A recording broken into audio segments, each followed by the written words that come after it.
Let's welcome in to talk a little Big Ten football. The former tight end at Michigan now does a great job as an analyst for the Big Ten Network, and that's our buddy Jake Butt. Jake, appreciate the time. Thanks so much for doing this, and how are you? I'm doing great, man. I mean, gosh, what an opening weekend, and now we got the banger Texas-Michigan at noon on Saturday.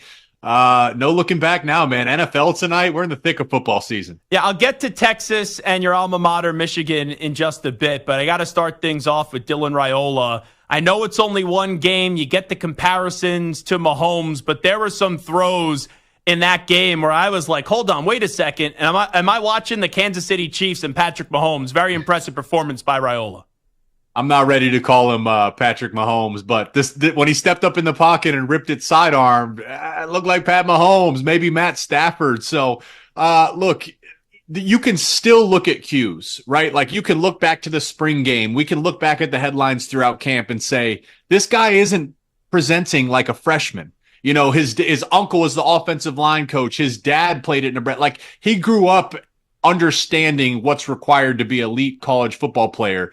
And that's basically what he showed week one. And I understand the opponent, but a lot of his game translates. What I really liked to see was his poise at the line of scrimmage. Multiple times was he checking plays at the line of scrimmage. There was a few times where he checked a play and then checked into another play when the defense countered. Like the game looks slowed down to him. And clearly he has all the talent in the world. If he can anticipate what the defense is presenting, he has the ability to put the ball exactly where he wants it to be. Once again, it's only one game. They have a huge test coming up on Saturday night. But so far, Jake, he doesn't look like a freshman. And that's the best thing you could say about him so far.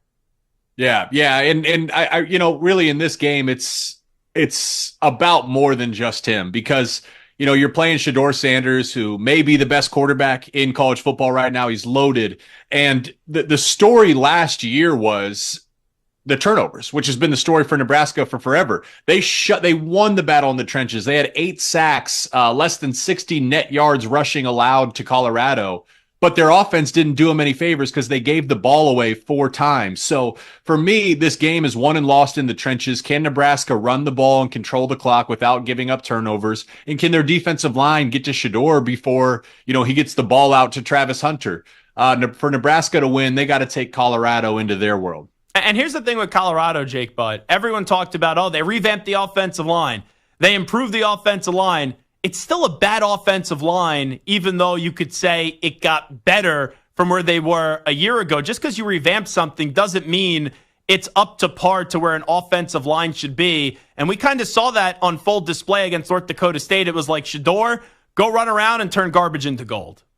Yeah, no, I'm not sold on Colorado's trenches on really either side of the ball. I don't think that they have the ability to dominate games. And look, that Nebraska defensive front is feisty, and Tony White loves to bring pressure from all different types of places. So again, like that's the battle of this game, and it's what makes Shedeur so special. I mean, that guy can create something out of nothing, and when that ball leaves his hands, it goes to very tight windows. But they're going to have trouble blocking this blitz package of Tony White, and they'll need to give Shedeur time if they want to win this game. Thinking about Colorado. When I look at who's under the most pressure this week, right? Everyone's going to talk about Coach Prime and Travis Hunter and Shedeur and Dylan Raiola. I say this as a Temple grad, someone that knows Matt Rule very well and have been around him. This is a huge moment, I think, for Matt Rule, because I went out to Lincoln last year when Michigan destroyed them. And this fan base, they show up all the time. They're a great fan base. They're dying for a winner. Once again, they want to go to games, eat their runzas, and actually see a winning product. This is a huge moment early on in the Matt Rule era in Lincoln. And, hey, he's got to go find the way to win this game and should win this game on Saturday night. Yeah, it's for both teams. It's a huge game. And Colorado's kind of done it to themselves. They spent the whole offseason telling everyone that every time they come to town, it's Super Bowl, right? Like they talk. Shedeur said he's going to pick the team he's drafted to next year, right? It's Deion Sanders. We know how he operates, and that's cool. But what happens when you face adversity? What happens if you lose? Like the loser of this game is going, there will be a winner and a loser. The loser of this game is going to have some mental hurdles to overcome. Absolutely. And that's a thought that's planted in the psyche of these teams before they take the field. So when adversity hits, which it will, how does each team respond? Jake Butt here with us. All right, let's get to Michigan. After game one, The offense did not look great. I think that's an understatement. I talked to John Jansen about 2 weeks ago. I always thought it was going to be Alex Orji starting, and he said no, he expects it to be Davis Warren. What did you make of the Michigan quarterback situation after 1 week? Well, I just don't think that they're going to win.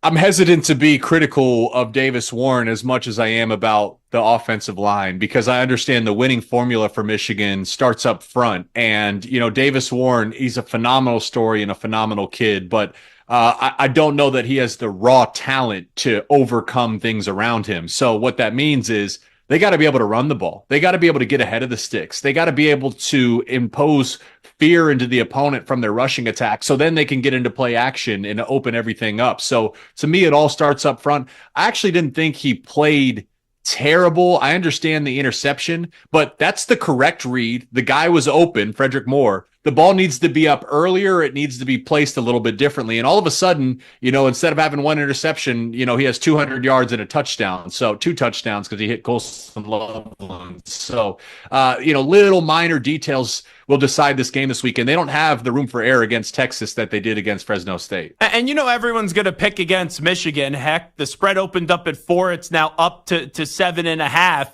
Is this a spot, just with how college football is, everyone thinks one team's going to win and Texas is going to blow out Michigan, where this game, I'm not going to say Michigan's going to win, but is a little bit closer than what people anticipate in week 2? Well, I think what's important to remember is how Michigan's defense, I'm just being honest with you, they have 3 first-rounders right now. Will Johnson is a top 10 pick. Mason Graham's a top 10 pick. I believe Kenneth Grant is a top 10 pick. And then the way Josiah Stewart, their edge, played last week, if he plays like that all year, he's a fringe first-rounder. And Jay Sean Barham, their linebacker, is a fringe first. They might have 5 first-round picks and maybe 6 guys go by day 2 of next year's draft.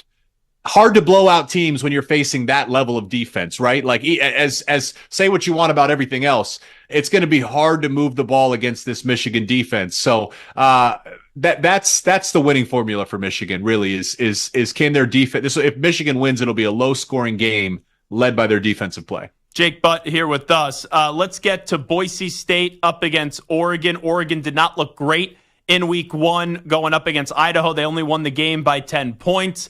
Boise's running back, Ashton Jeanty, was unbelievable with 6 touchdowns and over 260 rushing yards. But I think something that wasn't really talked about in that one is the Boise State defense did not look good.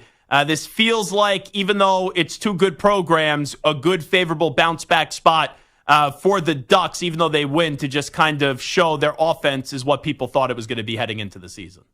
Well, it really has to be, and to me, this game is all about Oregon. And I mean, Ashton Jeanty is a freaking beast. It's going to be a different beast going up against this Oregon defense. I mean, they played really well, all things considered, against Idaho. But this game is about Oregon.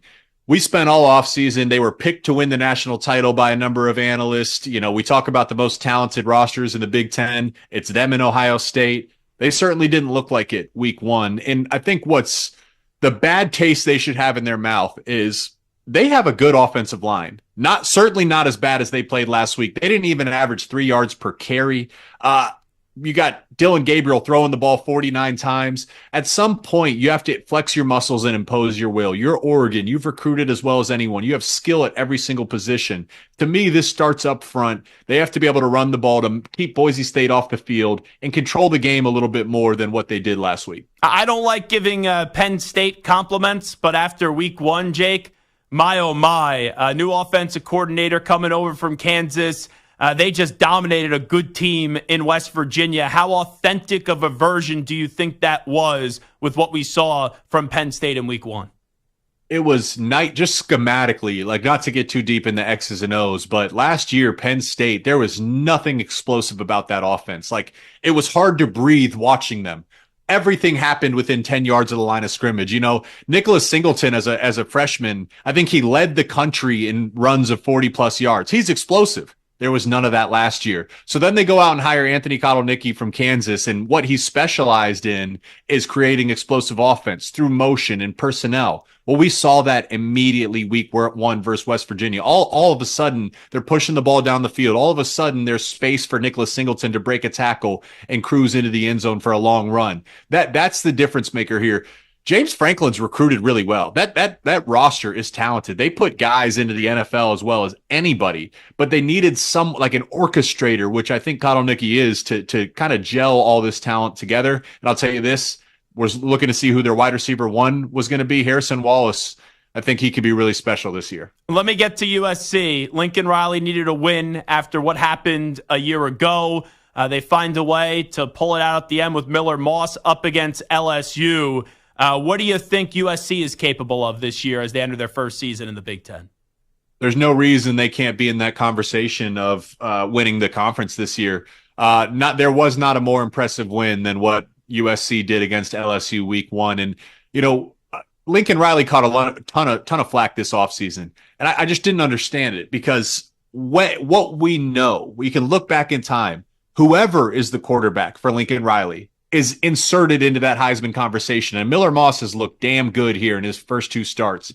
But the question mark was, what's the defense going to look like?